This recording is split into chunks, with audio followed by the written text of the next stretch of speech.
Selamat sore Bapak Ibu semuanya, terima kasih sekali atas kehadirannya. Saya bersyukur punya Bapak Ibu sebagai teman, sahabat, juga adik, juga ada yang kakak nih ya, yang bisa berbagi dengan saya sore hari ini.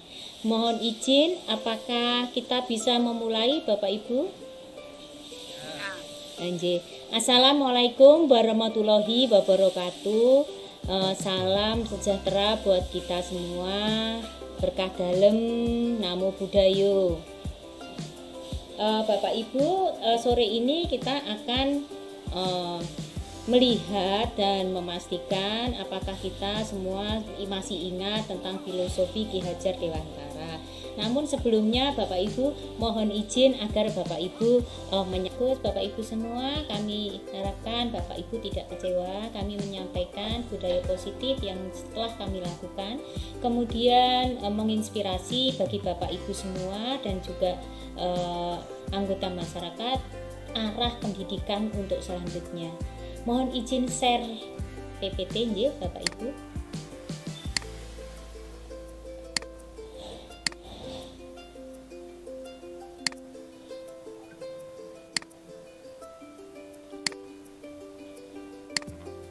Apakah sudah tertampil Bapak Ibu? Iya, betul sekali. Iya, betul sekali Bapak Ibu. Terima kasih kesempatan sore ini. Saya sungguh bersyukur bertemu dengan Bapak Ibu. Ada beberapa hal yang ingin kami pastikan bahwa kami betul dikatakan Pak Agus ini program pemerintah dan akhirnya kita akan semua digerakkan, diharapkan juga tergerak dan kemudian menggerakkan. Berikutnya, hal yang ingin kami sampaikan adalah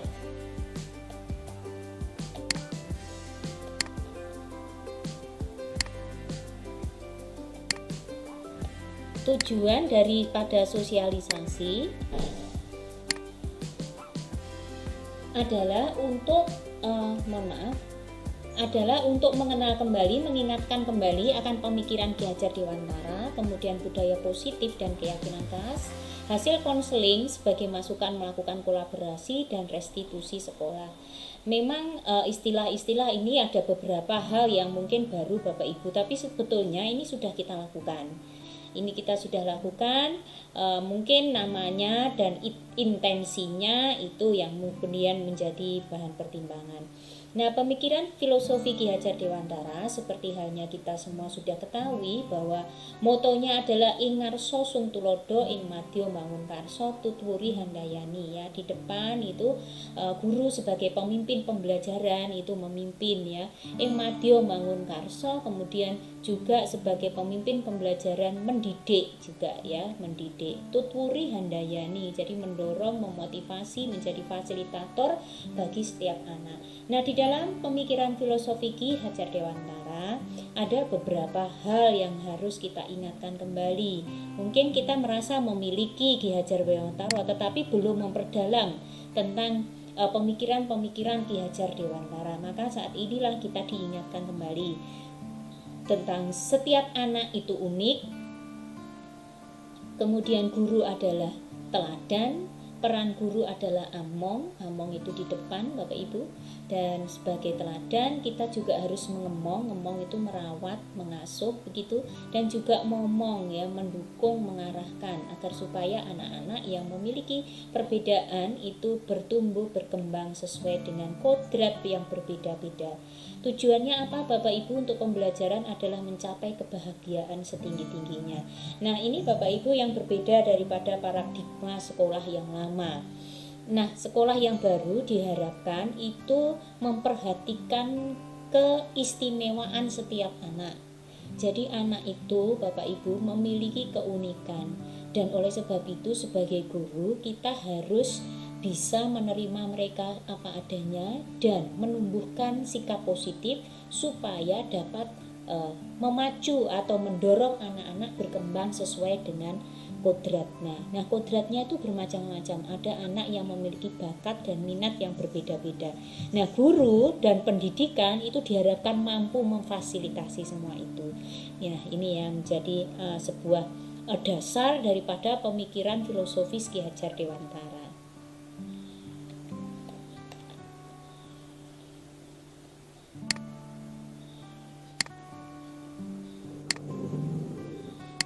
Nah, ada beberapa hal Bapak Ibu yang itu berkaitan dengan perbedaan yang dulu dengan yang lain, yaitu tentang kesepakatan kelas. Jadi anak-anak itu di awal harus diyakinkan apa sebetulnya minat dan arah keyakinan untuk dapat berhasil. Kemudian menumbuhkan budaya positif dengan disiplin positif, melaksanakan 3 restitusi sekolah, itu merupakan karya dari William Glasses. Kemudian posisi kontrol guru yang manakah yang harus kita jalankan dalam rangka untuk menjalankan pemikiran Ki Hajar Dewantara dengan memperhatikan bahwa setiap manusia memiliki kebutuhan yang berbeda. Nah, apa itu keyakinan kelas Bapak Ibu? Kami sudah melakukan asesmen dengan kelas-kelas, tidak hanya satu kelas tetapi juga kelas yang besar, yaitu kelas OSIS dan MPK gitu, untuk melihat apa yang diinginkan anak. Ini adalah salah satu keyakinan kelas atau kesepakatan kelas yang didasarkan pada keyakinan gitu. Anak menulis sendiri, anak menginginkan apa, itu di awal sudah dicatat dan disepakati bersama. Nilai-nilai keyakinan kelas itu adalah prinsip-prinsip yang bersifat universal yang disepakati lepas dari latar belakang suku, negara, bahasa, agama. Menurut Goshen, yaitu keyakinan akan lebih memotivasi seseorang dari dalam atau memotivasi secara intrinsik seseorang yang akan lebih tergerak dengan semangat untuk menjalankan keyakinan. Jadi yang dari bawah tadi dikatakan Pak Agus ya, dari anak sendiri, sehingga anak tidak merasa terpaksa atau dipaksa untuk melakukan sesuatu karena mereka dari awal sudah memiliki kesepakatan yang berdasarkan keyakinan. Kemudian, apa itu budaya positif? Saya yakin dan percaya di setiap kelas Bapak Ibu itu sudah menjalankan budaya positif, misalnya disiplin, misalnya menghormati satu sama yang lain, kemudian toleransi, berempati, simpati, dan sebagainya. Namun demikian perlu diingatkan bahwa di dalam membangun budaya positif, warga sekolah menyediakan lingkungan yang positif, aman dan nyaman agar murid-murid mampu berpikir, bertindak, dan mencipta dengan merdeka, mandiri, dan bertanggung jawab. Strategi disiplin yang diterapkan dalam sekolah perlu diperbaiki. Biasanya disiplin dikaitkan dengan kontrol dan hukuman. Dalam ini kontrol guru dalam menghadapi murid menurut William Glasses ya tidak perlu dengan sanksi atau hukuman, karena jika kita sebagai guru menimbulkan rasa takut bagi anak, maka anak tidak akan pulih dan kembali kepada tujuan semula. Jadi seolah-olah anak akan dalam teori William Glasses ini bahwa semua anak itu sukses, apapun kekurangannya maka akan diperbaiki dengan cara konseling dan juga restitusi sekolah. Nah, ini adalah contoh-contoh beberapa praktek restitusi untuk mengklarifikasi masalah dalam pembelajaran selama PTM dan daring di SMA 1 Puncak Boyolali. Jadi kami melakukan asesmen kepada anak putra, putri, IPA, IPS, bahasa, kemudian juga sampel juga diambil dalam ekstrakurikuler PIKR, kemudian ada juga pada saat Bobar film Hari Anti Korupsi Sedunia, kita juga melakukan asesmen bahwa nilai-nilai anti korupsi sebetulnya adalah nilai-nilai kita, bukan nilai-nilai yang baru, tapi nilai-nilai kita. Tapi bagaimana meyakini nilai-nilai itu kembali setelah banyaknya kasus atau kejadian, maka keyakinan kita luntur. Kita dikembalikan dalam restitusi sekolah, kita dikembalikan pada keyakinan kita. Jadi itu bukan sesuatu jujur, disiplin, tepat waktu, itu bukan sesuatu yang baru. Itu keyakinan kita sudah ada pada kita. Maka bagaimana itu dikembangkan dengan memotivasi dalam diri kita bahwa keyakinan itu adalah milik kita, dan kalau mau melakukan kesalahan sudah biasa, tapi kembali lagi terjadi pemulihan, karena memang tidak semuanya orang itu tidak pernah bersalah, enggak pernah nih, semua orang pernah bersalah, sehingga dengan menyadari itu kita akan kembali kepada tujuan semula. Nah, setelah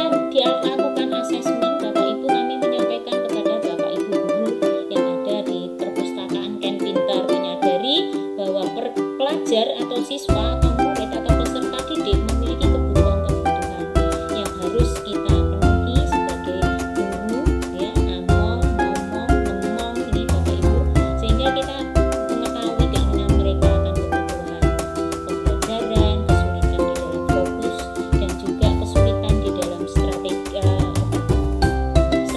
belajar daring gitu ya. Mereka merasa banyak tulisan-tulisan kecil karena mereka belajarnya hanya pakai HP gitu. Nah, ini adalah motivasi intrinsik dan motivasi ekstrinsik. Mengapa kok lebih kuat dari motivasi intrinsik? Karena keyakinan itu mendorong kita memiliki optimisme bahwa setiap orang itu berkeyakinan baik. Oleh sebab itu diarahkan pada kekuatan dari dalam seseorang untuk meyakini melakukan kesepakatan, berkolaborasi dengan orang yang memiliki keyakinan yang sama, sehingga keyakinan ini bukan agama gitu Bapak Ibu, tapi keyakinan seperti tadi, bisa bekerja sama, bisa menyelesaikan tugas dengan baik, kemudian berkolaborasi begitu, saling memotivasi. Jika ada yang melakukan kesalahan, ya nggak apa-apa, diampuni aja, kemudian kita kembali pada tujuan semula, pada fokus pada tujuan pembelajaran. Nah, motivasi ekstrinsik dari luar manusia itu dikatakan tidak begitu efektif mempengaruhi motivasi belajar. Kenapa? Karena peraturan akan membuat seseorang terpaksa. Keterpaksaan akan menjadi kendala mental untuk maju. Perasaan bersalah akan menjadi demotivasi. Jadi kalau orang bersalah, di perasaannya semakin bersalah, maka akan terjadi demotivasi. Akhirnya gagal di belajarnya. Nah, putus asa dan pesimis, tidak ada daya karena peraturan yang bersifat kaku, sehingga motivasi ekstrinsik yang dari luar seperti misalnya hukuman itu tidak lagi efektif, tidak lagi dibutuhkan. Nah, untuk diskusi Bapak Ibu, ini adalah yang disebut dengan restitusi, adalah proses penciptaan kondisi bagi murid untuk memperbaiki kesalahan mereka sehingga bisa kembali pada kelompok mereka dengan karakter yang lebih kuat. Nah, dengan melakukan segitiga restitusi, pertama jika ada yang kurang motivasi begitu Bapak Ibu, kita tanya, kita wawancarai, kemudian hasil wawancara itu kita melakukan menstabilkan identitas. Jadi kita motivasi dulu bahwa setiap orang pernah melakukan kesalahan, bahwa murid bukanlah satu-satunya yang pernah melakukan kesalahan, sehingga apa yang Anda inginkan ke depannya begitu, tujuannya apa, kita bantu sekuat tenaga sebagai guru, pendidik maupun pemimpin pembelajaran. Nah, keyakinan kelas dan motivasi dari dalam itu yang mendapatkan dorongan. Guru dianjurkan sebagai manajer mendorong siswa untuk meyakini kembali keyakinan kelas dan mengatasi masalah untuk mencapai tujuannya apa Bapak Ibu? Kebahagiaan. Nah, ini diharapkan bahagia ya. Nah, ini adalah profil pelajar Pancasila yang tentu saja Bapak Ibu semua sudah meyakini dan melakukannya. Saya yakin ini tidak ada yang baru, bahwa harus memiliki indikator beriman, berkebinekaan global, gotong royong, kreatif, gitu, bernalar kritis, dan mandiri. Nah, Bapak Ibu, untuk berkaitan dengan sosialisasi modul 1.4 guru penggerak angkatan 4 Kabupaten Boyolali Jawa Tengah, hanya itu saja yang ingin sampaikan. Monggo jika ada pertanyaan nanti dibuka, tapi izinkan kami untuk memberikan kesimpulan bahwa dalam menciptakan restitusi sekolah harus berkolaborasi dengan semua guru seperti yang diungkapkan pada konseling peserta didik dalam PTM dan luring kurang antusias karena mengalami kebosanan dan keputusasaan terhadap pengajaran. Perlu rekonsiliasi terhadap pendekatan pribadi sesuai dengan kebutuhan siswa. Kesalahan dimaknai sebagai wahana belajar ya, dan tumbuh bagi komunitas sekolah untuk memperbaiki diri, bukan sebagai hukuman. Nah, di sini penting bagi kita sebagai among, yang ngemong, yang momong itu mengetahui atau memiliki pengetahuan terhadap kebutuhan.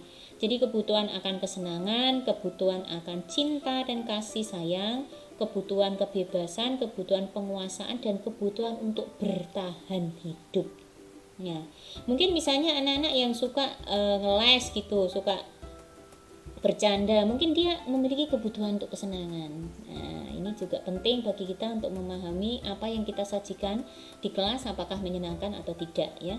Kemudian cinta kasih seperti Miko saya temukan ya, dia kurang perhatian. Nah, ini minta agar supaya lebih dekat dengan gurunya untuk memotivasi. Kemudian kebebasan ya, kebebasan. Ada yang anak inginnya itu bebas, nggak mau diperintah-perintah. Nah, kita akan menyepakati dengan mereka apa yang diinginkan ya. Penguasaan, ada yang pintar sekali ingin menguasai materi. Tentu saja kalau kita kurang memahami konten, maka anak ini kurang bahagia di kelas dan bertahan hidup ya. Mungkin dia ingin di sekolah itu tidak hanya belajar tetapi juga ingin mencapai sesuatu. Nah, ini melalui teori William Glasses tentang restitusi Zola diharapkan bahwa kita bisa mengelaborasi dan mengkolaborasi gitu ya kebutuhan-kebutuhan ini agar supaya memaksimalkan potensi siswa. Oleh sebab itu Bapak Ibu untuk kedepannya itu pendidikan atau pembelajaran itu berdiferensiasi sehingga sesuai dengan jenjang anak-anak, minat dan bakat anak-anak.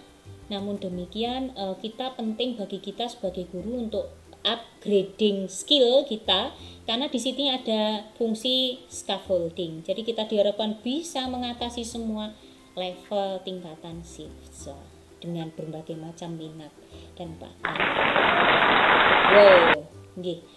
Itu saja Bapak Ibu yang bisa saya sampaikan untuk sore ini. Kami buka sesi 1 pertanyaan, nggih. Mohon bantuan untuk menyalakan